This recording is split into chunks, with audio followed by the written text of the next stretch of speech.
بسم الله الرحمن الرحيم. سعادة الدكتور عبد الرحمن العور، مدير عام الهيئة الاتحادية للموارد البشرية الحكومية. السيد بيتر تشيز، الرئيس التنفيذي للمعهد العالي للموارد البشرية والتطوير. أصحاب السعادة والأخوة والأخوات، ضيوف ومنتسبو نادي الموارد البشرية، السلام عليكم ورحمة الله وبركاته. يسعدنا أن نجتمع في هذا اليوم في ملتقى جديد من ملتقيات نادي الموارد البشرية لمناقشة موضوع هام وحيوي، وهو التحديات والصعوبات التي تواجه مهنة الموارد البشرية، حيث سينقل لنا السيد بيتر رؤية المعهد كمؤسسة عالمية رائدة في مجال الموارد البشرية.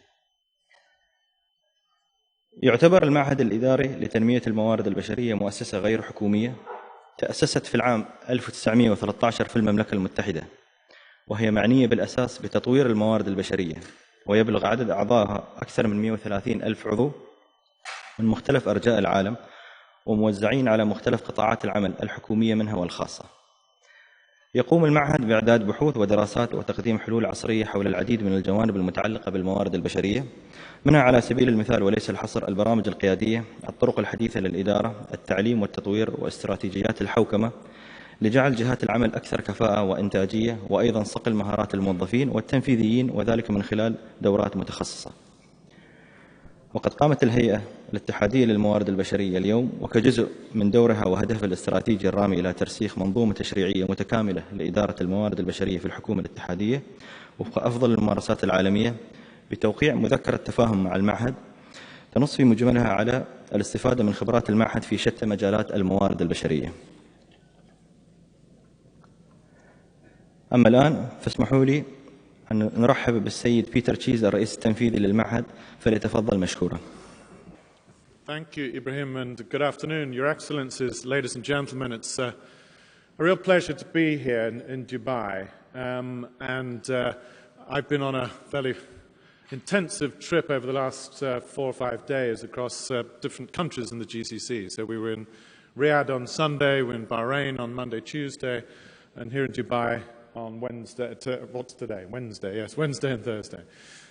It's a real pleasure to be here and have the opportunity to talk to you all. Now, I know in the audience we have a mix of people. I think we have quite a lot of CIPD members and CIPD students. You raise your hand if you're a CIPD member or student. Oh, well, that's fantastic.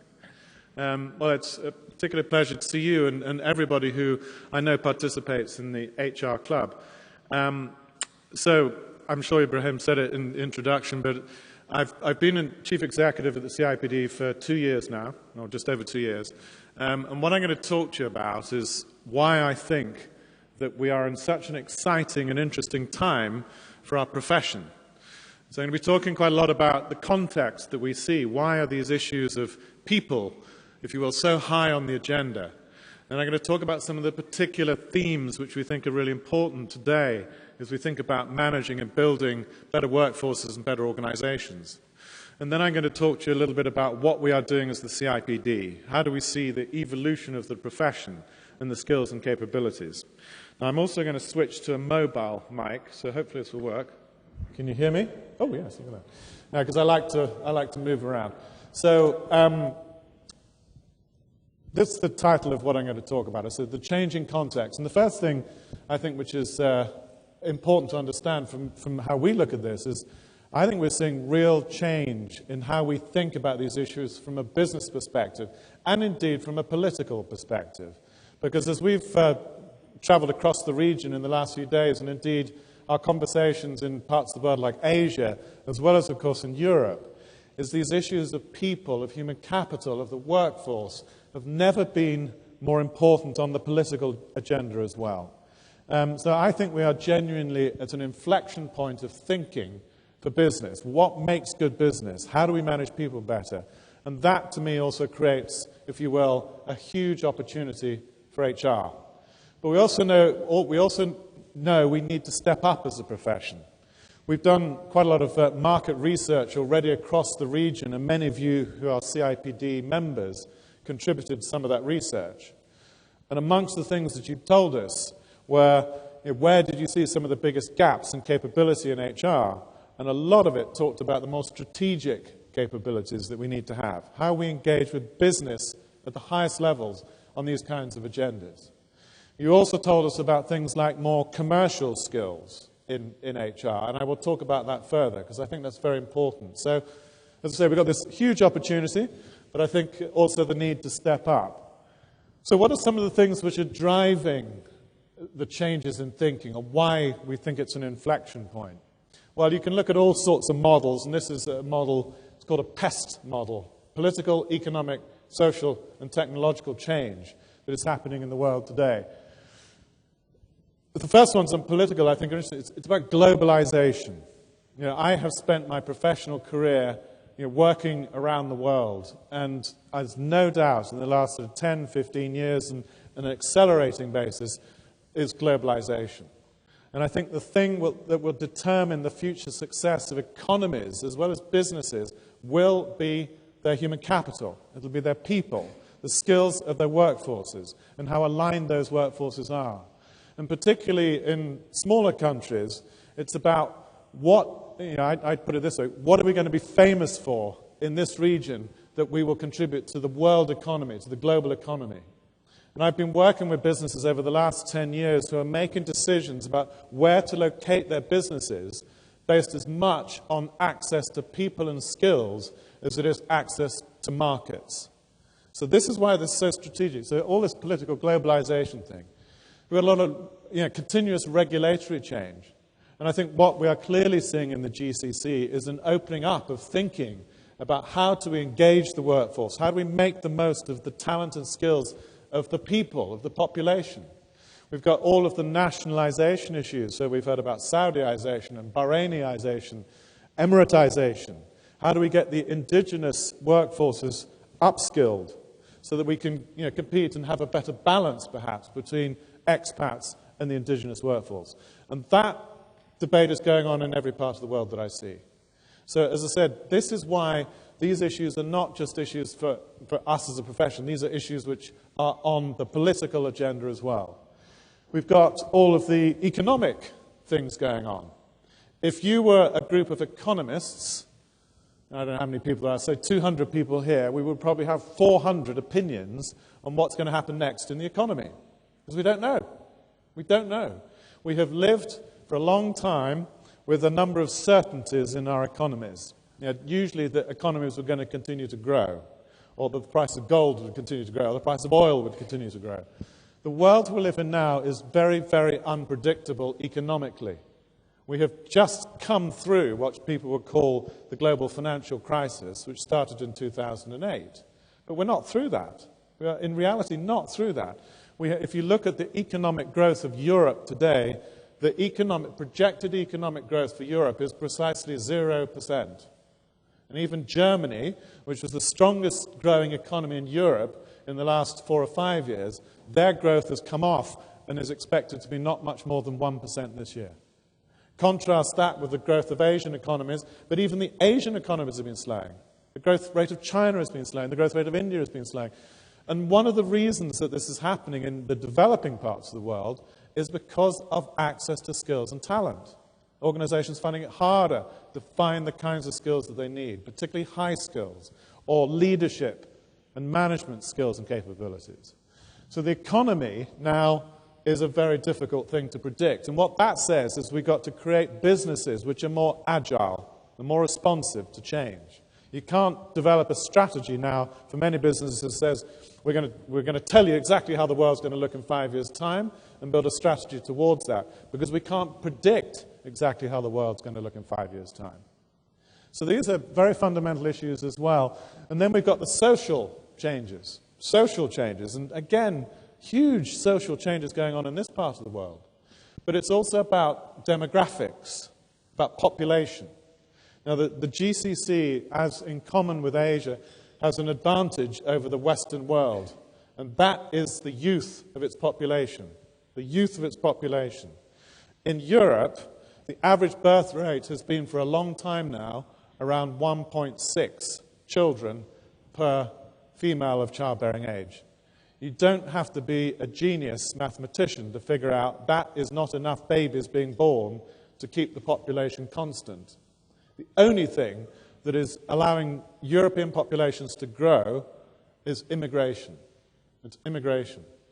You know, the lowest population growth in Europe is in Italy.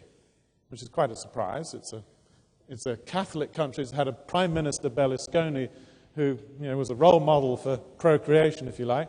And yet it has the lowest birth rate in Europe. Japan is now the first developed economy in the world to see its population start to decline, because they have a very low birth rate in Japan and they have very low immigration. So there are huge demographic challenges, and this is one of the advantages of this region of the world. You have a younger population, but you've got to make sure that young population have the skills to compete in a global economy. But the changing values and attitudes is also extremely important. People talk about the young generation, Generation Y, as being the first truly global generation, because you can see common values, common attitudes amongst young people around the world. And part of it is driven by technology, by social media. So whether it's the Arab Spring, which really emerged because of young people being able to connect and share their views through social media, or whether it's what was known in the West as the Occupy Wall Street movement, you know about that one? Same thing, right? Young people having a voice through social media and starting to express that voice, that they are not happy with, perhaps it's my generation, of how we've built, whether it's capitalist economies or whatever.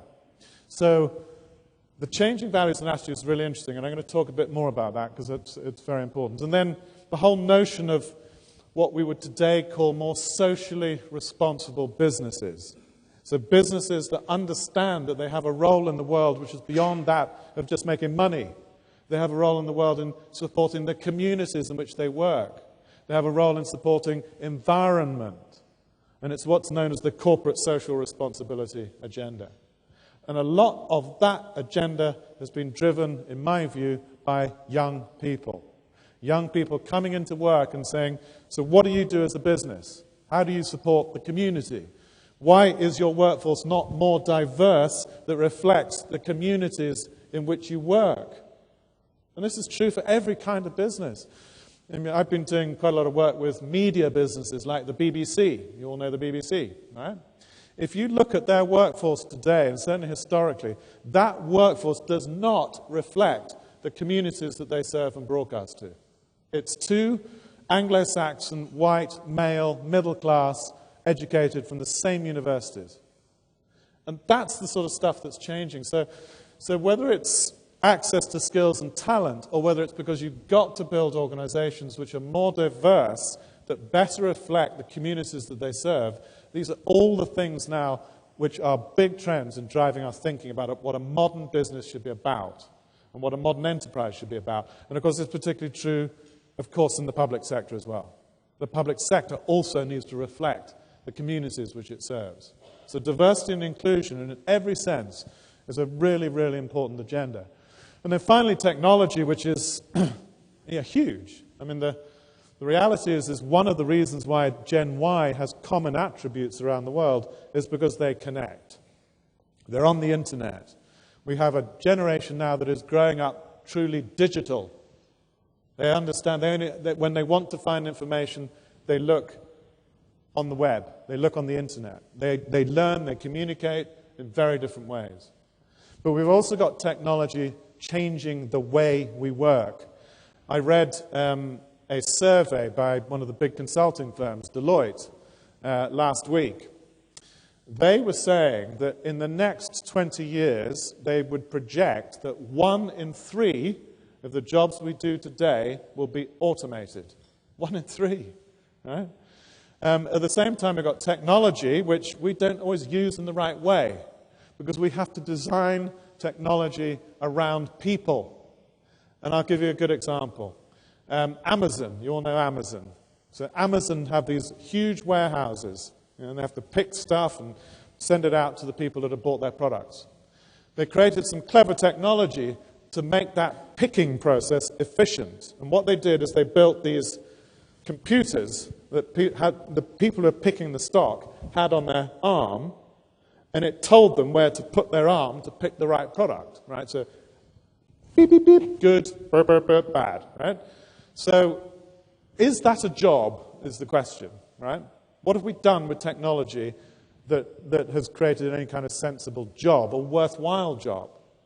We also have many examples of work scheduling systems. So, for example, we were talking yesterday with the Bahraini Minister for Electricity and Water. Now, in utilities, you have all these engineers that have to go out and fix things. And you have or lots of jobs that need to be done, and then engineers that you've got to match to the jobs. Well, you can see in many organizations we've created work scheduling systems that say, right, this job takes 10 minutes, this job takes 5 minutes, this job takes 15 minutes, and I will tell you which job to go to, and I will also tell you how long you should take getting from this job to that job. When you create a working environment like that, what do you suppose the consequence of it is? Well, one of the consequences of it is we have disempowered the person. We have disempowered, and incidentally, we have disengaged them as well. And this is stuff that we as a profession, as HR, need to pay far more attention to. We need to be designing the right jobs, the right work that engage and support people. And we should not be living in a world that just accepts that technology is going to take over all of our worthwhile work.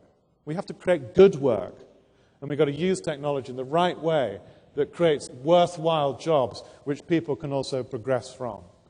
So technology is hugely important, and as we were talking earlier, Dr. Abdul Rahman, about smart, right? So technology moving from not just automation, but to smart. And that evolution is another one where we have to be careful how we design the jobs. We don't want all the smart to be in the computer system, and the person is just pushing buttons or doing what the computer tells them what to do.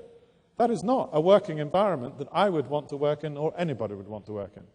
So these implications of technology are huge. They're about new ways of working, new work, new types of jobs. But they're also about how do we leverage technology to create better working environments and to learn better and to embed learning into the process of work. So huge sets of challenges and opportunities there. So that is the context which is changing our world. Now, I'm just going to talk about one or two other dimensions of this which I think are quite interesting. So, generations. Generational difference. Everywhere I go, people will talk about the younger generation. As I said, people talk about Generation Y as being the first truly global generation. They have higher expectations. They want more from us as managers. They expect to be coached and supported better than we did it for our generation. They're quite impatient. They're more flexible and more mobile. We used to talk about jobs for life. You know, we were talking about that in the civil service, right? That world is changing. Today, people talk about, you know, if in my generation it was more like 3 to 4 jobs in a career, which was the average, today people talk about you may have as many as 15 to 20 jobs in your career. Much more mobility, much higher expectation of young people that you, as an employer or their manager, will support them. Much higher expectation from this young generation that their voice will be heard, that they will be listened to. And it's not just about Gen Y. We've got, in many workforces now, 4, if not 5 generations.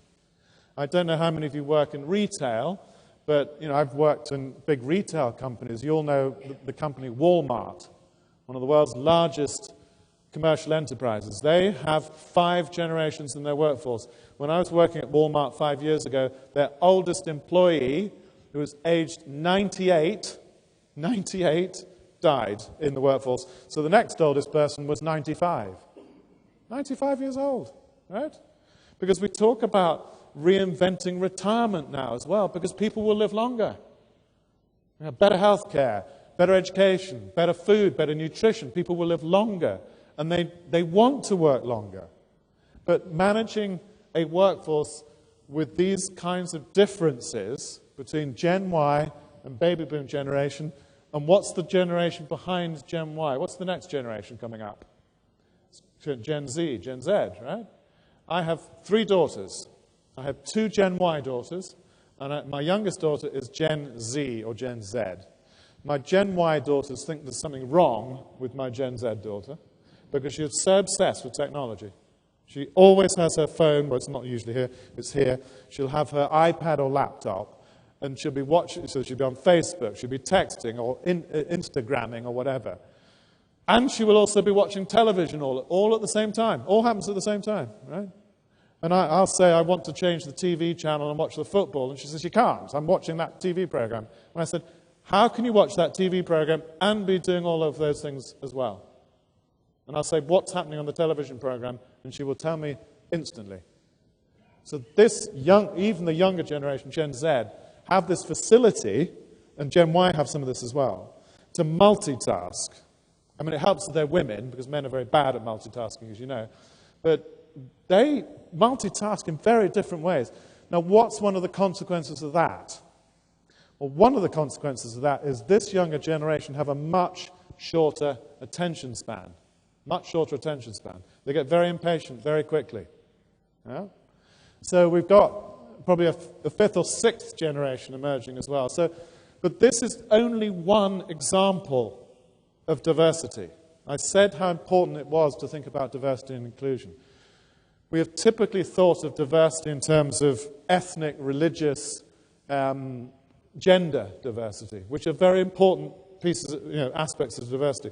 But we have generational diversity. We have diversity in aspiration. We have diversity in education and skills backgrounds. And this is today's workforce. And it's going to get more and more diverse. And we have to understand that. We have to understand some of these differences. And what is most important is we've got to teach our line managers how to manage workforces like this. How to manage it. So to go back to the Walmart example, if you've got a 98-year-old employee and you've got a 16-year-old at the other end of the spectrum, you've got to understand how to manage those people differently. And we've got to teach our managers much better than we have in the past how to do these things. So that's an interesting element of diversity. I talked about skills. Skills. These are the things that, as I say, I think are going to determine economic success for countries around the world today. If you look at this chart from the OECD, what it says is the world is moving towards a higher skill base. The first wave of globalization that I saw was a world that said that the Western world had the high skills and the Asian economies and the economies in the Middle East were more low skills. Well, that world is no longer true. That is not true anymore. The emergence of multinational corporations, huge companies in India, in China, in the Middle East, says that you're on that side of the chart as well. Everybody now is looking for more of these high skills. And we have a shortage. We also have a big gap between education and work. Education is not keeping pace with the skills that we need in the workforce. And it never will. It never will. I think we have thought in the past about education should provide oven-ready employees. And it can't. It can't. But we know what we need to do is work more closely with education as businesses to help build more of the skills that we do need, like science, technology, engineering, and mathematics, which is why some of this stuff, when you look at the kind of population things, look at these stats here, that China now produces 3 times the number of graduate engineers than the United States. In the United States, there are more students studying performing arts and the liberal arts than are studying science, technology, engineering, or mathematics. Right? But there is a difference, right? A Chinese graduate in engineering is not necessarily yet quite the same level as, say, a German graduate in engineering or an American graduate in engineering. But the problem is we've got too many young people who do not want to study engineering, science, and technology because it's too difficult. Or the teachers aren't good enough. I studied science. My children, they say, I don't want to study science. It's too hard. The teachers are not very cool, right? And none of my friends think it's very cool. So these are big dynamics, and it happens in this part of the world as well. Yeah? But what this chart up at the top really shows is this big imbalance between where are the skills going to come from, and this is a lot driven by demographics. There was also a McKinsey study that recently said that, because we've got low skills, middle skills, and high skills, that in the low skills area, there are 90 million more people who only have low skills than there are jobs available. 90 million, surplus. And at the other end of the spectrum, on the this is around the world, on the high skills end of the spectrum, there are 40 million people too few. Too few. Right? So this is what I mean by this increasing mismatch of skills coming from education and into the world of work. So what does that mean? Well, one obvious thing it means is we have got to do a better job of upskilling and reskilling our workforces. It's a fundamentally strategic requirement for every business and every service today. We have to invest more in the upskilling of our people. But the reality is we're not very good at measuring this stuff. So particularly in the private sector, when we talk about we've got to invest in the skills of our workforce, we're not very good at making the business case for it. So what happens? Well, when you're under a cost squeeze, which we often are, one of the first things that gets cut is the training budget. Right? It's the training budget. And it's because we're not good at expressing what is the value and impact of the training that we do. So that's the demographic stuff. And then, I don't have to spell this out, but in this region of the world, in the Middle East, in the GCC, huge issues around big projects. Where do we get the people from? Now, you have a massive demand for construction workers, and have had for a very long time. I've worked in India with construction companies in India who, as fast as they train their construction workers, they leave to come here. And they get 10 times as much pay in this region as they do in India. That creates a huge challenge for the Indian economy. Obviously, very popular destination for expats. But as I've already said, the debate here is great, so we need expats in our community. But it's also about getting the balance right between the indigenous populations and the expat community, which is the debate about nationalisation. So all these sorts of things, which I don't know if you're probably quite interested in the third point down, aren't you? An expectation of double-digit pay hikes in the United Arab Emirates. I don't know if you see that, but that was another survey that was quite interesting. Okay, social media. Again, probably don't have to spell this out for you, but this part of the world is one of the fastest growing in the use of social media. And what does that mean? Well, it means lots of things. It means, first of all, that this is a way that people learn. They learn, this is the way that people connect. This is the way people find jobs. This is the way people complain. Yeah? This is the way they get movements going through social media. And this is again, an attribute of, as I said, of technology. UAE leading in LinkedIn penetration. I bet you're all on LinkedIn, aren't you? You're all on LinkedIn? Yeah, I mean, interestingly, people are using LinkedIn more and more for recruitment. One of the signals, people talk about predictive analytics, yeah? And one of the areas of predictive analytics is to predict when somebody might leave. I'll give you a quick tip. Check out when they update their LinkedIn profile. If your employees are updating their LinkedIn profile, you can be pretty sure they're thinking about trying to find another job. So this is really important stuff. So what does this all mean? Well, it means you have to think globally. You have to think globally, but you've got to act locally. And that's true wherever you are in the world. Understand the global context, act locally, and hopefully not too much of panic internally. But this is what's been going on in the world for some time now. And global business is trying to figure out how to manage all these dynamics. Tough and complicated stuff. So what does this all mean to us? Are people management practices good enough? Are they dealing with this stuff properly? All the way from how we source and attract talent today. Right? And there are lots of ways to do this. It might be on LinkedIn or Facebook that you advertise your job. Well, we never had that 5 or 10 years ago. Do we need to recruit these people? Do they need to become employees, or do we use them as contractors? Or do we need to recruit them at all? Have you heard of the phenomenon of crowdsourcing? You know what I mean by crowdsourcing? If you don't know what crowdsourcing is, type it into Google. The first thing that will come up, I can pretty much guarantee, is Wikipedia. You know what Wikipedia is, right? Wikipedia is an example of crowdsourcing. And it is entirely built, it's built for free because people want to contribute their knowledge. It's a phenomenon, again, of the younger generation. They're happy to contribute their knowledge. They want to share their knowledge, and they'll do it for free. They don't understand the same concept of intellectual property that our generation talked about. They do not believe, that many of our generation believed, that knowledge is power. Because it isn't, because I can find it all out on the internet. And you have students in schools and classrooms and lecture theatres listening to the professor or listening to the teacher, and they're Googling what they're saying. They're checking them out, right? They're checking them out. So you can access knowledge in all sorts of ways. And there are great examples of this. One of my favourite, which was actually back in the late 90s, was P&G, Procter & Gamble, one of the world's great consumer products companies. A.G. Lafley, who is now back in as chief executive, one of the best leaders of, certainly of Western corporation in the world. And back in the late 1990s, he said, the problem with P&G is we cannot build a big enough research function. We've got to research all the time. We've got to innovate with our products all the time. And I can never build a big enough research function. I can't get the people and I can't invest enough in it.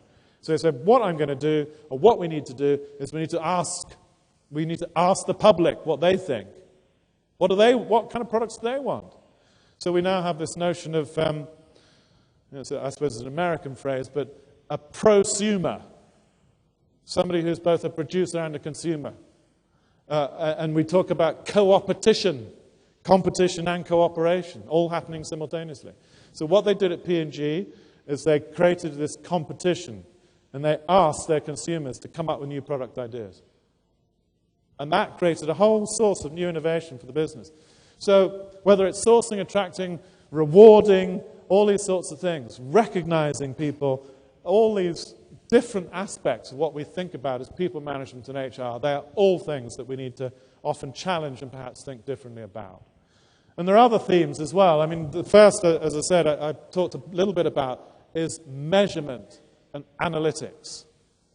I mentioned the point about learning, that we're not good enough at understanding what impact does learning have.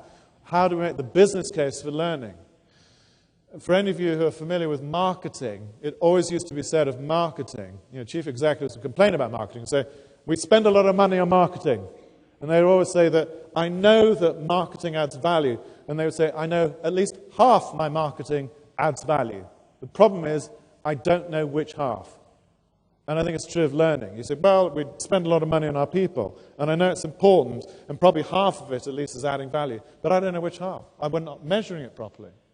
And the case for all of this stuff is ultimately about, all the way from recruitment, that you are recruiting people not only with the right skills as you see them, but most importantly today, I think, the right attitude. The right attitude. And if you recruit in the right way, I don't care how much it costs, frankly, to recruit. There's too much debate on efficiency of HR versus value add. If you spend more money to recruit the right person so that they start off at a higher level of performance and they fit your corporate culture, that is money well spent. And then you continue to develop them and train them, and you understand the investment in people and the outcome in performance, or what we were talking before about Dr. Abdurrahman, about productivity. About productivity. So this stuff, this measurement and analytics, is a very, very important theme for us in our profession. You will know the expression, and it comes back to our own surveys of better commercial understanding in this region, is that we've often been accused in HR of not being able to speak the language of business. The language of business is a language of numbers. And I was, one of my favorite quotes is I was talking to a very senior banker back in London. He was head of finance at one of the big banks. And he said, the trouble with HR is it brings too much PowerPoint and not enough Excel, or not enough numbers, right? And it's these kinds of numbers. Do we understand the investment we're making in people and the impact on outcome, on productivity, on customer service, and all of those other things? Because that's what drives the investment. That's what drives the investment. So we're doing a lot of work on analytics to help understand these things and provide the frameworks to the profession that will help us. So it's more cost-effective, certainly more cost-effective employer compensation. So a couple other thoughts. Talent strategies, I've mentioned already. Where do we get the people from? How do we recruit them? Do we need to recruit them? What about contractors? What about crowdsourcing? What about all these other ideas? And recognizing this, given the context I talked about at the beginning, is absolutely central to business strategy today, or public sector strategy. And you think about a business strategy of any kind, you say, well, I need to understand my customers, I need to understand the markets, I need to understand my products and services. But we must understand the people and the capability needs that we have. So there are lots of ways to think about it. Where do I get these people from? We are creating organizations today that are entirely virtual, call centers that are entirely virtual. And one of my favorite examples of this was JetBlue, a low-cost airline in the United States that started up in the 1990s and said one of the biggest challenges airlines have are these big reservation centers. And any of you that operate a call center know how quickly staff turns over. So they said, right, well, we're not going to build a big call center. We are going to operate an entirely virtual call center. We've got the technology to do it. We will recruit, and they did and have, recruit typically women living at home in Midwestern farm states of the United States who had no opportunity for work because they were in the middle of nowhere, hook them up, train them, and guess what? They are and they can work the hours they want to work. Extremely loyal, provide great customer service, and stay with the business for a long time. So, as I say, lots of ways we need to think about talent and talent strategy. And then to the recruitment, these other points about recruitment, what are we looking for? We're not just looking for IQ. We're not just looking for IQ. Most people now are saying, I've got to recruit on attitude. I've got to align these people in their attitude to my corporate values and culture. But also we've got to understand TQ, technical quotient. Are they technically competent in a world that's all about technology? And then this one, CQ, cultural quotient, particularly important in this part of the world. Are we culturally sensitive? Do we understand different cultural dynamics? And do we understand how to manage those things? There's very interesting work being done in a place like Singapore on understanding cultural quotient, understanding cultural difference, and how to manage it. So these are all capabilities now that we need to think about beyond pure intellect, beyond pure IQ. Because those other factors, EQ probably in particular, and CQ, are better determinants and predictors of performance and how long people will stay in an organization than purely IQ. They're better predictors. And we've got to figure out how we recruit on those sorts of bases. And then this point about engagement. I think we all talk today about engagement. You know what I mean by engagement. There are subjects now which are legitimate business and indeed political subjects, governmental subjects, that I never saw before, like happiness. National happiness. Do you talk about national happiness in the UAE? In the UK, David Cameron, who's the Prime Minister, the United Kingdom Prime Minister, has been talking about national happiness. And you know there are national happiness surveys. You heard of these things? So there are happiness indices, and then people do surveys in the country to figure out how happy people are.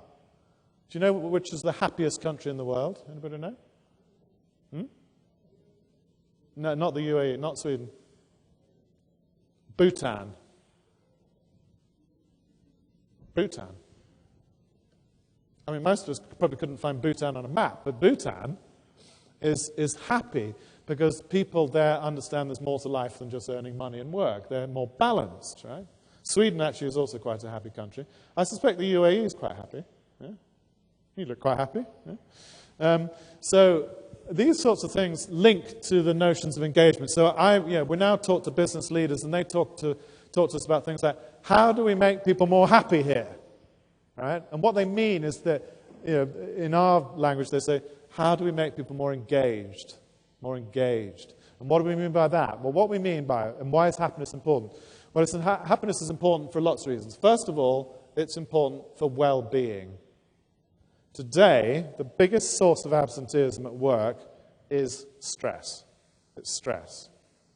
And well-being is a fundamental characteristic of a healthy organization. Fundamental. And well-being starts, and the most important attribute of well-being is, interestingly, not how many calories did I lose by going up and down the stairs. It is mental and emotional well-being. That's the most important thing. Because stress is a mental and emotional thing, right? Now, not only is stress the biggest source of lack of well-being in the workforce, emotional well-being is also deeply undermining of performance. And the problem is we have to manage this better. Because if I come to work and I've got a cold or whatever, not feeling well, or I've broken my leg, what will my manager say to me? My manager will say to me, go home and sort yourself out. If I come to work all stressed out because of maybe issues at home or whatever, well, first of all, I can't really see it. I'm a manager and I can't really see that. But also, typically as a manager, I say, well, I don't know how to deal with that. If you're stressed out, sort yourself out and come back to work. Yeah? But stress is, for lots of reasons. One of the reasons for stress is because of the pace of work. One of the reasons for stress is more uncertainty at work. Right? Somebody said, there was a great article in the Wall Street Journal by a doctor. He said, what we should do is, since we've got so many people who haven't got enough work, and we've got a lot of people who are working too hard, why don't we all work a 4-day week and then we can spread the work out? Not a bad idea, actually. Not a bad idea. And if automation is going to take away all these jobs, then maybe we should. Maybe we should all work 3 days or 4 days a week. I don't know who said we should work 5 days a week, incidentally, but anyway, so engagement has become a very central theme of building a good workforce and organization. And engagement basically means that I am motivated, I'm positive, I will give more of myself to this job. And I will contribute more of myself to the job. Now, what are the drivers of engagement? Well, interestingly, most of the research will say there are 3 big things. If you're interested in this subject, by the way, I recommend a book called Drive, or The Surprising Truth About What Motivates Us, by a guy called Dan Pink. It's a very good book. He looks at all this research, and he says it's about 3 things that most drive engagement. The first is a sense of purpose, which is really interesting, particularly true for the young generation. They want to know, when I come into this organization, what's it about? Right? I said before about the importance of things like corporate social responsibility. What is the purpose of this business, and can I relate to that purpose? Public service is a very good example. A lot of people join public services because they want to help other people. There's also the famous story, the NASA story. You may know this story. Back in the 1960s, when John F. Kennedy was doing a tour of the NASA facility for the Apollo moon rocket, he came across a guy who was sweeping the floor. And he stopped him and said, so what's your job here? I think I probably would have answered, it's fairly obvious I sweep the floor. But no, he didn't. What he said is, my job is to help put a man on the moon. He said, because when I keep this facility clean, it makes it a safe environment. Now, there is a fantastic example of a link from what you would regard as a very low-skilled job to a fantastic sense of purpose. So purpose is the first thing, and young people in particular, this is important too. Second thing, autonomy. Autonomy. Now, what does that mean? Well, that means that I have some control over what I do in my working environment. Go back to the things I was saying about automation. If we create jobs that give nobody any opportunity to make decisions or to control the environment they're in, that is hugely disengaging. Because people get motivated when they're given the opportunity to help manage their environment, when they are empowered to do things. And yet, much of our historic business cultures have been about control. My job as a manager is to tell you what to do, and you just do that task. Well, that is not the way to engage people. We've got to have managers that empower more and say, here's a task that's got to be done by the whole team. You go figure out how to do it. That's autonomy. The third element is mastery, which says that everybody wants to improve. They want to improve. It's a human instinct. I want to improve. I want to do the job better tomorrow than I did yesterday. Now, what do you expect in something like that? Well, the first thing I expect is my manager will help me improve. That is the unwritten contract when I come into work, is you're my manager, you help me improve. You give me feedback regularly, not just once a year in some disjointed conversation, but all the time. Give me feedback, help me improve. Secondly, teach me what to do. Right? And I said these were characteristics of the young generation. They want continuous feedback, they want to learn, and our job is to help teach them. But all the research says that this notion of mastery, of improvement, is one of the biggest determinants of engagement. So those are some of the things. And, of course, it's a lot about voice and all those other things, and trust. So a couple other quick thoughts, then I'm going to talk about us as a professional body. So learning. Now, this is quite a complicated slide, and I apologize for that. But it's just trying to make a couple of very important points. Learning needs to transform. It needs to change. Because we do not learn, and we've known this for years, just by people standing up and talking. You will probably remember 2 or 3 things from what I say this afternoon, if I'm lucky. Maybe you got the slides, it might help. That's pedagogy, right? I'm here talking to you. Now, we'd still design many learning programs that are about that. We're going to get everybody together, we're going to put them in a classroom, and we're going to talk at them. That's pedagogy. Andragogy, which is the second level, is much more peer learning. We're learning from each other. We're learning from each other. And again, technology and social media is a very good way to facilitate collaborative and group learning. But the real learning is, I think I've already mentioned it, is self-directed learning. We do a lot of benchmarking on learning. We just did a survey recently that said, when you ask people how do they learn in their jobs, if they have a question in their job, which might be, for example, how do I write a business case? Where do you think they go and try and find the knowledge and the learning to fix that challenge at work? Where do you think they go? They go onto the internet. They just Google it. That's self-directed learning.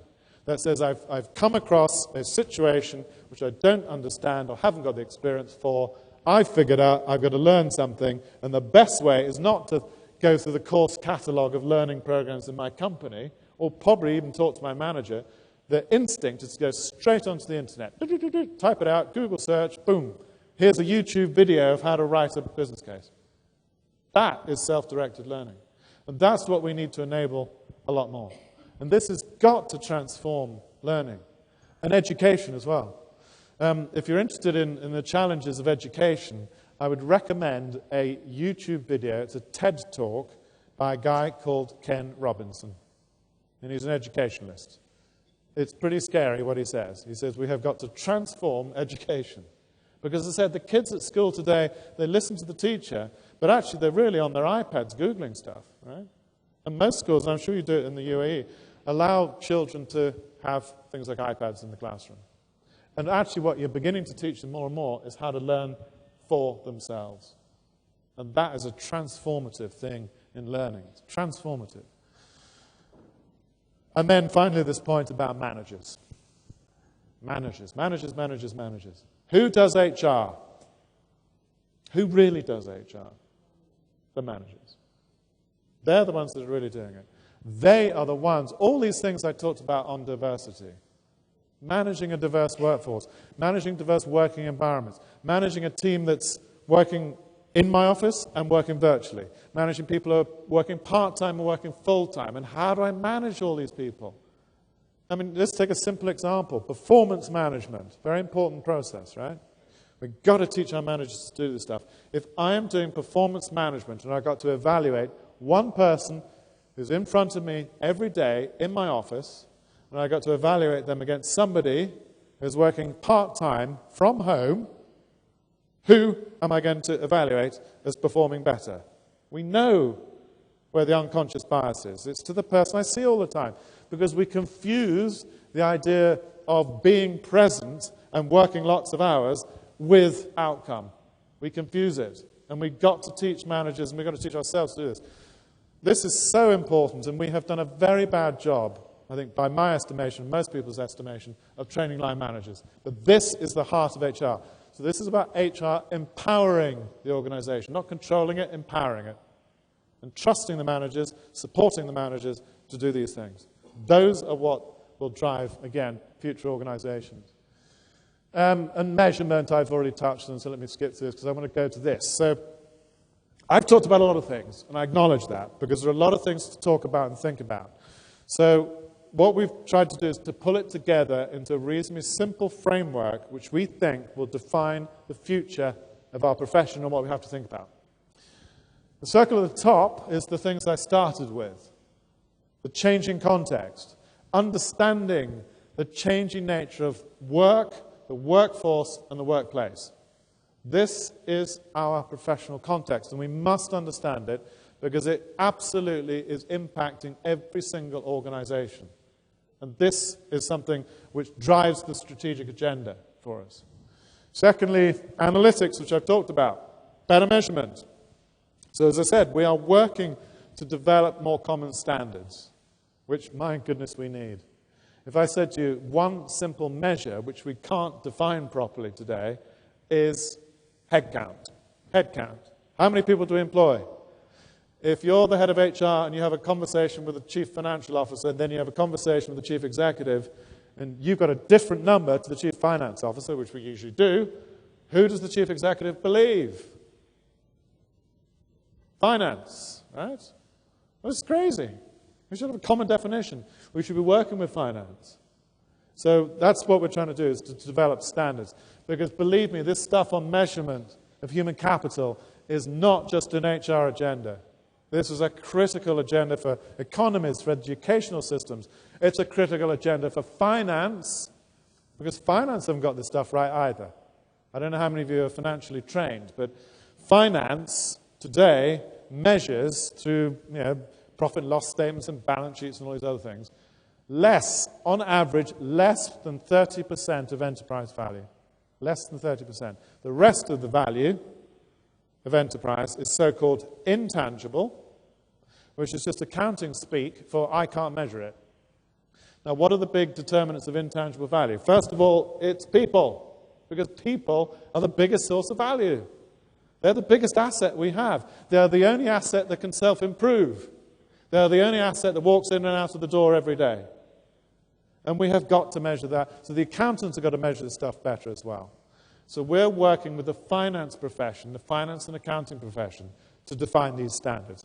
We're also working with the international standards organizations to define these things, and they will result in benchmarks that we all need to understand and be able to compare. And then we've got this one on the right here, which I've touched on, but is so important to us. What would you say is the heart of HR? What is the heart of HR? To me, the heart of HR is about understanding people. It's about understanding how they behave, how they learn, what motivates them, how you deal with stress, many things I've talked about. And obviously also in an organizational context. And we have lost sight of this. We've got so obsessed by process and process efficiency that we've lost sight that there is a lot of new stuff that we can learn. Anybody, do you know about neuroscience?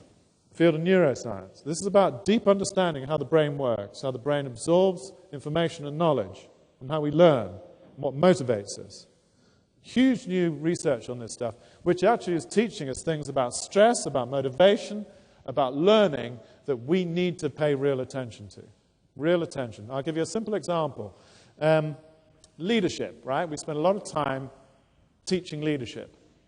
For the most part, what we're trying to teach in leadership development programs is behavioral change. Change your habits.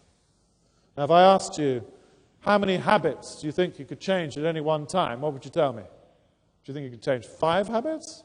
No, probably 1, right?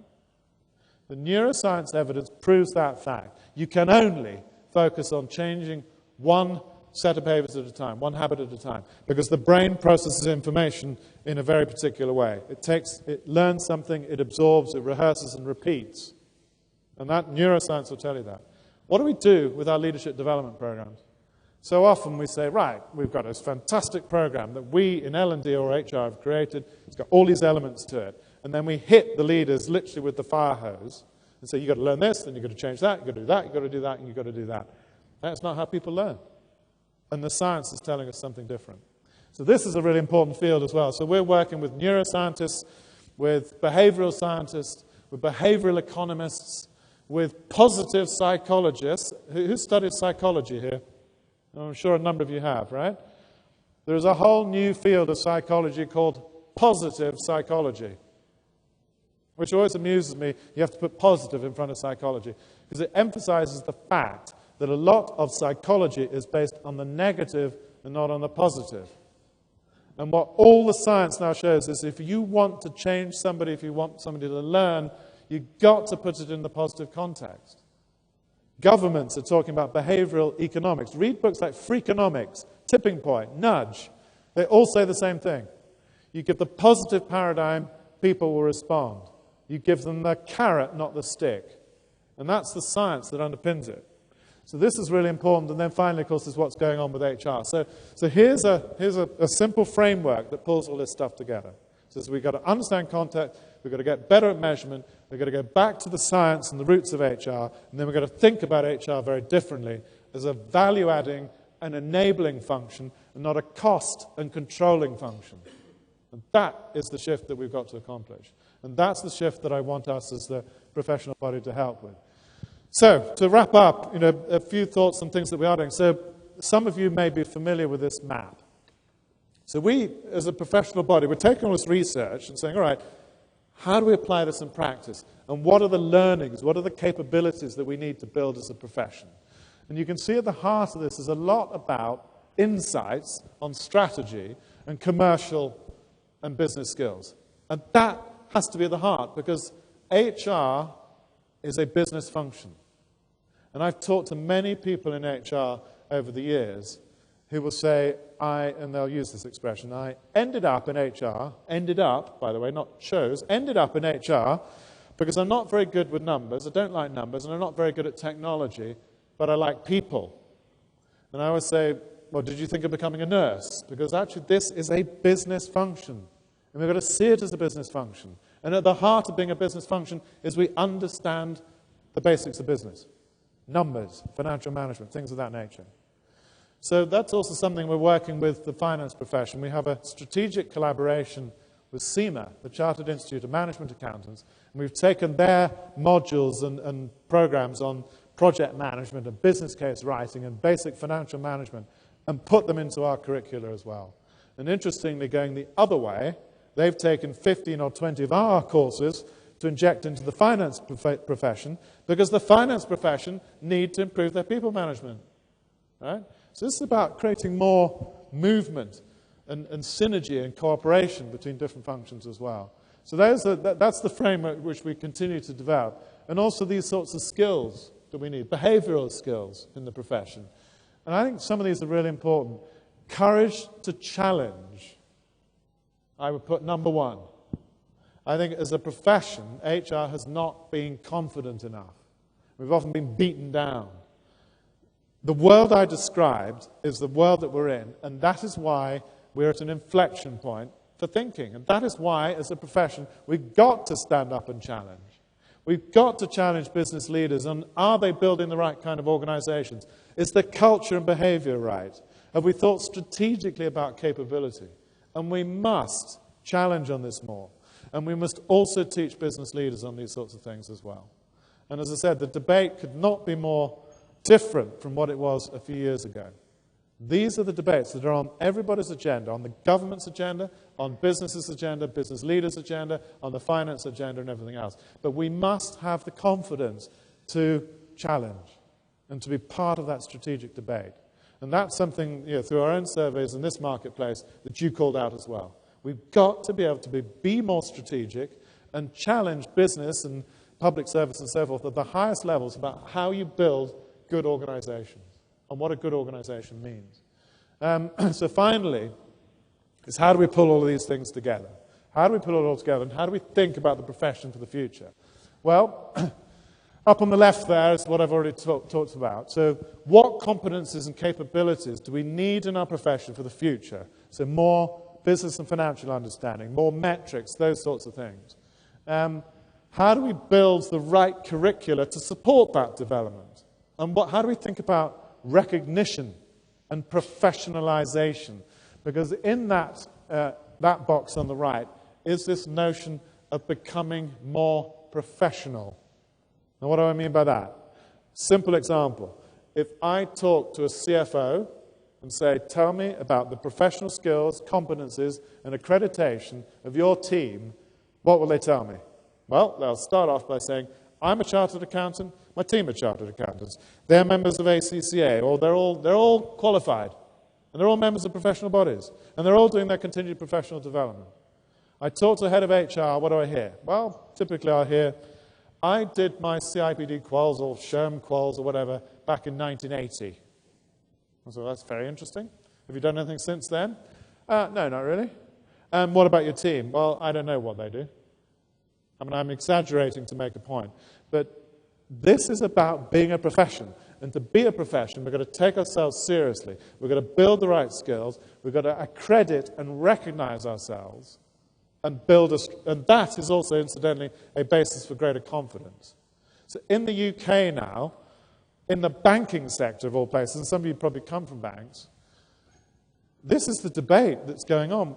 Everybody wants to see more qualification, more skills, more certification, because we need to be confident in business, not just in HR, but in business, that people have got the right skills. And not only that they've got the right skills today, but they are continuing to develop those skills, continued professional development. And that's what it means to be a professional. And that is a very, very important agenda for us all. So yeah, down on the bottom there, career growth, continued professional development, community, networks like this, HR Club, you're here to learn and share and connect. So important in our world today. And then finally, as I said, all this thing about standards and metrics and international collaboration. Because that's another thing we're not very good at in our profession, is consistent understanding of this stuff internationally. And that is something we're here to work on. Because of all the professional associations in HR, there's us and the American body, Society of Human Resource Management, who I know you have a relationship as well. We are by far and away the two biggest institutes, by far and away. And we need to support nations and local institutes and so forth in building the profession internationally. And that's, again, probably a good place for me to stop. That is, again, why we are here and why I'm here. Because we passionately believe in the development of the profession in regions like this, where the national issues, the GCC issues are about human capital. And that is, in the last 4 days, that's all I've talked about. Human capital at governmental levels. And that says we want to help. We want to share in research, we want to share in policy debates, but we want to help and share in building the profession. So, shukra. Thank you very much. Thank you, Peter, for the very interesting and informative presentation. And now we will open the floor for the Q&A. الأخوة والأخوات نفتح المجال الآن لاستقبال الأسئلة مع مراعاة أن تكون الأسئلة مختصرة وفي صلب الموضوع رجاءً. My name is Sadia Mir from Emirates Al-Injin, Abu Dhabi. And the question is, what are you proposing for governance for HR professionals in the UAE? Because at the moment, there's not a lot of that. And in terms of development as well. So it sounds not very good. So the profession in the UAE, you say? Governance, in terms of making sure that HR professionals go through the proper training and the availability of opportunities to train as HR professionals, like HR management, level 5 diplomas, foundation courses, etc. Yes, so to develop the capability within the UAE. How to get through the cycle of like the training opportunities and career development. Yes. I mean, as I said, that's the kind of thing. We've just signed a memorandum of understanding with FAHR, which we're very excited about. As I said, that's what we want to help to contribute to this environment, because I think what we can see in the UAE and many other parts of the world is this basic level HR training, right? But the things I've been talking about and the things you told us that we need to do more and the things that we discussed are about building higher level strategic capabilities, understanding things like analytics and the many things I talked about. So we have all of those programs. Right? And we're helping to introduce them into this part of the world. You know, some of it's already here. I mean, some of you are already being trained with some of our partners like Oakwood and Bradfield on some of these higher level things. But that's all in English, and we need to Arabize as well. We need to translate into Arabic case studies and things of that nature. And we work with partners like FAHR to do that. So that's very much what we think we can help to contribute in an environment like the UAE, is to increase the levels of skills and professionalization within HR. Does that answer your question? Yeah, that's the sort of thing I'm looking at. Also, are you likely to be increasing the the full suite of qualifications that are available. For example, in the UK, we don't actually get that in the UAE at the moment, and I think it'd be something definitely worth considering, considering that we're having amortization and developing young UAE nationals to take on the profession. So it's something that we would really need in the UAE. Yes, so one of the ways which we've got to help is we've got to have more presence as the CIPD in the UAE and indeed across the GCC. So that's one of the reasons I'm here as well, is to say, all right, how do we build more presence? What's the right place to build it from? And what sort of support and collaborations have we got? So, and Alan's here, my Director of International, and we are committed to building in-country presence in the Middle East. Yeah, so that would be a combination of things, a combination of things like research capability, market capability, supporting strategic partnerships better in-country, teaching and so forth, and working with organizations as well as individuals. So we're expecting to base ourselves in Dubai. This is the obvious place to base, and to grow from here. So that's why we're here. I mean, it's the reason I'm here this week, is to understand what's going on better for myself, and then to make that kind of commitment. So I will be back. We will all be back, because this is a really important region, a very important relationship that we're building with organisations like FAHR. But we need in-country presence, in-region presence, and that's what we're going to be building. Thank you. Okay. Thank you.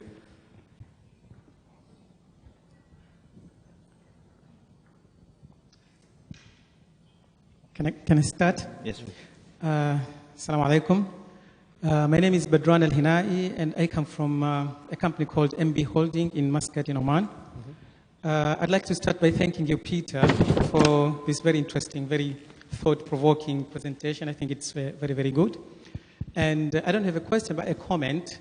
I think CIPD's direction to the region, I think, is very well-timed, maybe a little bit overdue. Yes. But I think, there is a lot of demand, a lot of support that the profession needs in this region. GCC is sort of one nation, but we hope in your future trips you will also come to Muscat, because there's a growing HR professionalism there, a growing community as well. So I just like to commend you for the presentation and for the strategic direction of CIPD. Thank you very much. Thank you very much. And let me just echo your thoughts. Absolutely. The Oman, I mean, I was talking about the GCC. So, and I've met a number of Omanis, from government and so forth. We had our annual conference last week in Manchester. We had a delegation from the Omani government there. So, absolutely, the Oman is one of these other countries in the GCC that we can see real opportunity and need for support to help professionalize HR. So, absolutely, we will be, and I've been to Muscat before, a beautiful place to come. So, the other point I should make, so I asked how many of you are members. We have a base of over 3,000 members in the GCC. Over 3,000. So that's a pretty good base, right? And as I said, we want to grow it from there. We've got also hundreds, if not thousands, of students coming through various accredited programs, through private training providers, as well as through universities and colleges. And we're going to be building more of those kind of relationships as well, and encouraging the right teaching through colleges and universities. So absolutely, thank you for being here. And as I said, we absolutely want to support the Oman as well. Thank you very much, Peter. My name is Maha. I'm a member in the HR club. I would like to ask about 2 points. First of all, credentials, and the second one, research in our market. I think for credentials, one of the main challenges we have in our market is that we don't have regulation that organizes people who operate in HR or L&D in our market. And that actually, we suffer because of that. I've done CIPD certification 12 years ago, but I think, and I know people who've done it in the UK. My experience, my personal experience, was extremely disappointing, and others who've done it in UK's experience was phenomenal. So I would like to ask, is there going to be a new way for CIPD to select or provide these credentials at a higher level with more qualified perhaps facilitators who actually have real HR experience or L&D experience. So is there any change in that? This is number one. And because we are also, we feel at times stuck, because there are only probably 2 or 3 bodies that regulate our industry, and we're always on the look for, real, useful whether credentials or information. Yeah. The second challenge is there is no whatsoever data about our market. Whether in HR or L&D, whenever there is any research, the issue is that it's not relevant in our market. So is there any plans in the future to work on research related to GCC or Middle East? Yes. So to take that one first, I mean, again, this is the kind of conversations we're having with FAHR, because we absolutely believe in research. We do, as you said, we do a lot of research, but a lot of it might be sort of European focused, and we need to support the research agenda in the GCC. And understand the market trends and context in the GCC. To us, that's really important. As I said, what excites me about the kind of conversations that we're having in the GCC, and why I talk about all this contextual stuff, is because I want us to be engaged in that level of debate as well. Right? And that's us as a profession, as well as us as a professional body. And in order to get that to that place, to go back to my context point, we've got to have research that helps the profession, but also helps us work with organizations like FAHR and some of the governments in the region on things like policy. But we've got to have research to do it. So this is part of the MOU that we've signed with Dr. Abdurrahman about, okay, so research should be part of this collaboration. Now, we've got to figure out, we've got to commit to the sort of resources necessary to do that, but that is in our plan. The second thing about credentials is a really interesting one. Because you're right. I think if you look at the legacy, we've got 137,000 members. We've got, I've forgotten how many fellows and members, charter members, but there's a long legacy of people who probably came into the profession and membership and fellowship quite a long time ago. And we have been steadily increasing the requirement and standard that we expect of people coming into certainly the professional membership grades. And the most important thing, I think, is this. It's not just about do I have the knowledge, but it's can I put the knowledge into practice. It's the demonstration that you've understood something or been taught something, but that you are applying it in practice. And that, to me, is the difference between an academic qualification, incidentally, and a professional qualification. Because not only have I got to show that I have taken knowledge and put it into practice, but that I am keeping my skills, I've lost the chart, I am keeping my skills current, CPD, right? And I would agree, I think historically we haven't done enough of those things, and that's why I emphasize them now. And as a professional body, that's the kind of stuff we need to do. Now, I think related to your question is also this question I get asked quite a lot, which is, should this be some license to practice? Right? If we want to be a profession, then should we require some of these things? And I think that the market will decide. I mean, we're getting much more to that point in places like the United Kingdom. And I think maybe we'll get to more of that point in this region, that, just like for finance, that you have to have a professional qualification to be in the profession. But we've got to give time for that to evolve. One related thought to that is, as we improve our support for continued professional development, we are going to start to require it much more. So you can't just be a member or I became a fellow in 19 whatever. You've got to keep your skills current. And that's something, as we improve our ability to support our members in CPD, which we're working on a lot, then that's something that we're going to start to look at. How do we make that more of a requirement in order to keep those credentials, as you described them, at a high level? Okay.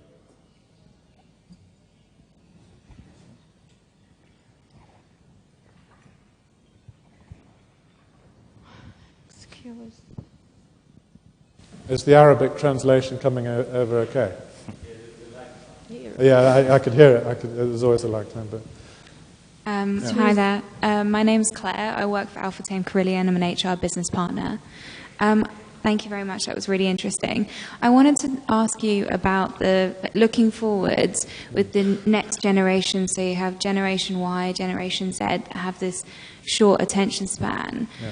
Whether it's a thought to invest money in training them or to spend that money on attracting them, because in our business we have this leadership program which predominantly attracts kind of Generation Y people, and by the end of the year program or 2-year program, about 75% of them have resigned, gone on to somewhere else. So arguably the budget might be better spent on attracting people.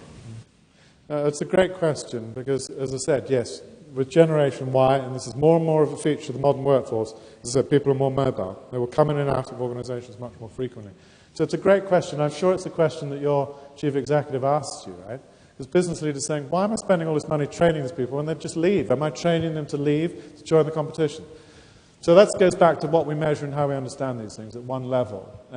I think what I could say is if you didn't train them, you'd have even more people leave.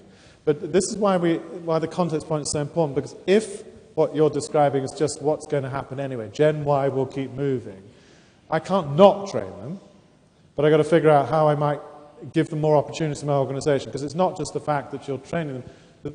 To lose 75% of them probably says, well, am I not giving them enough opportunity elsewhere? And if they want to move in the organisation, then how do I show them opportunities to move across the organisation? Are their managers managing them effectively? Are they listening to them? Right? So there are probably other factors that are behind that level of movement.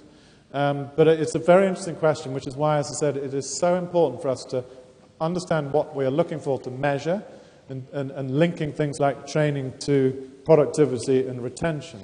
But as I said, I think it's also just part of a modern reality. We will see more movement. The final point I'd make is it also speaks to how we do the learning, right? How do we do the learning? And we've got to make sure it's more immediate, it's more bite-sized. So we have to tailor the learning experience. So it's not some big, long, expensive experience, but something that's probably more suited and fit and agile in terms of how we teach. But I get that question a lot from chief executives, and this is why we have to explain the numbers better. They say, why would I bother training all these people for them just to leave? Now, the other way to look at it is, yeah, but everybody's training everybody, and you're picking up good people from somewhere else. And also, the people that leave you want to make sure are good leavers, because they might come back. People talk about this on-ramp, there's a book written called On-Ramps and Off-Ramps, people coming in and out of organizations. And you want to be able to attract them back. Your best leavers may be your best future employees. So, great question. Okay. Yeah.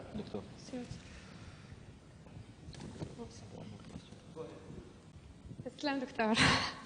السلام عليكم. المهندس صفانة مدير Not Impossible Center. Thank you so much, Mr. Peter.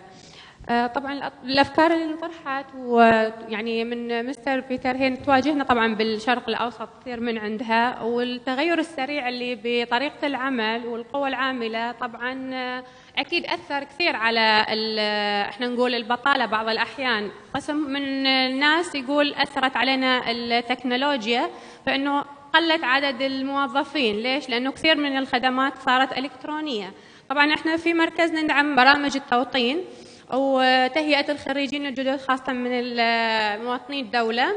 وطبعا أحب أنه أشير مستر بيتر أنه دولة الإمارات العربية المتحدة ما تستهدف المورد البشري كموظف فقط، بدأت تستخدم التطوير والتوجيه بالنسبة للخريجين الجدد حتى يحصلون على وظيفة بحيث أنه تسهل عليهم احنا نقول الوصول إلى طموحاتهم وتوصلون إلى الوظيفة اللي تتناسب مع خبراتهم العلمية والعملية، ويطورون يعني احنا نقول إدارة المعرفة عندهم تزيد أكثر عن ما أنهم كانوا بالجامعة، لأنه التدريب أكيد يختلف عن التدريس الأكاديمي. بالتالي نرجع للسؤال المهم جدا واللي يطرح علي في كل برنامج تدريبي، انه كيف احنا نتغلب على البطاله اللي صارت بسبب الحكومه الالكترونيه، لانه كثير من الخدمات صارت الكترونيه، فبالتالي ممكن انه خدمه الكترونيه واحده تاثر على اكثر يمكن من 20 موظف، يعني ممكن انه يستغنون عنه. فهذا السؤال المهم اللي دائما يطرح علينا، فيا ريت لو انه يعني ممكن حسب ما انه انت خبرتك كيف نقدر نتغلب على هذا الشيء. شكرا. Yeah, interesting question. So I'm sure you all heard it as well.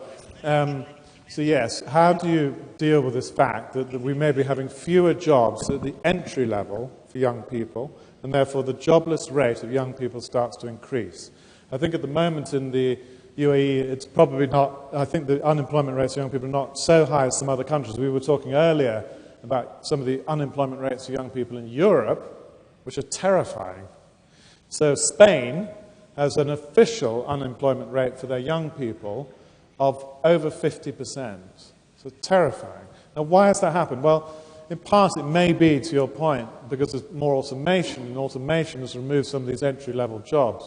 But I think it's also about this mismatch of skills I described. You know? So to me, the long-term solution to these sorts of challenges is that we have to think more about the nature of the jobs that we're creating. And we have to recognize that automation may take some jobs, but it can also create other jobs. We have to think about progression routes in organizations.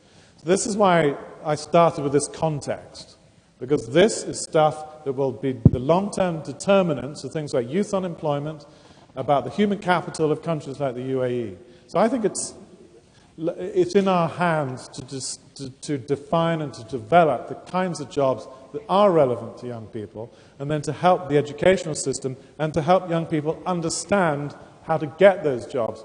Because the other big problem we have in the world today with young people is we do not train or teach them enough about careers, about jobs. So I don't know how it is in the UAE, but I can tell you it's terrible in Europe and the United States. Careers, advice and guidance to young people is essential. And in a very changing world with all these different jobs, we've got to teach them. And we've got to look at different ways in which they can come into work. It's not just academic, but it's also vocational learning, apprenticeships, things like that. It's also giving young people work experience. So I think that's another part of the solution, and we're working a lot with UK government, because in the UK, youth unemployment is now dropped below 20%, but it's about 18% of young people, with a lot of graduates who are unemployed, or graduates who are working in jobs way below their skills levels. Now that is something you have to look at strategically at a government level, all the way from the nature of work to the nature of education. It's something we as a profession can influence, and then we've got to get in as business people to help young people understand the world of work. And I think they're all parts of that solution. So all I can say to you is we are probably ahead of you in the UAE with that problem you identified in Europe, because we already have that problem. We have 20%, 24% is the average in Europe for unemployed young people. And we cannot sustain that. So we're working on all these ideas there, so they're probably things that we can help with you. Yeah? Well, right. Thank you, Peter. And I just wanted to take this opportunity again to thank you so much for this great presentation. I personally learned a lot, so for that I would like to thank you on behalf of the HR Club and all of us. And I seriously look forward to our cooperation and with the MOU. And I think you touched on many areas that obviously we can work together. Yeah. Center of Excellence that we hope that we will launch, and with CIPD, wealth of knowledge and experience can bring a lot to the center. I think we are as well happy to announce that this month will be the first time we publish an HR professional magazine, yes, which will contain actually a couple of articles from CIPD, yes, along with Sherman and other organizations. Yes. And the objective is to bring that kind of knowledge, experience, and best practices to the region and to help the profession. Yeah. And we would love to work together to as well Arabize a lot of that knowledge and stuff and help even with the certification. And so we look forward to all of that cooperation. So, and again, thank you so much, and really appreciate your presence. Thank you very much. Thank you. Thank you. Thank you. Thank you, Peter. Thank you. Thank you.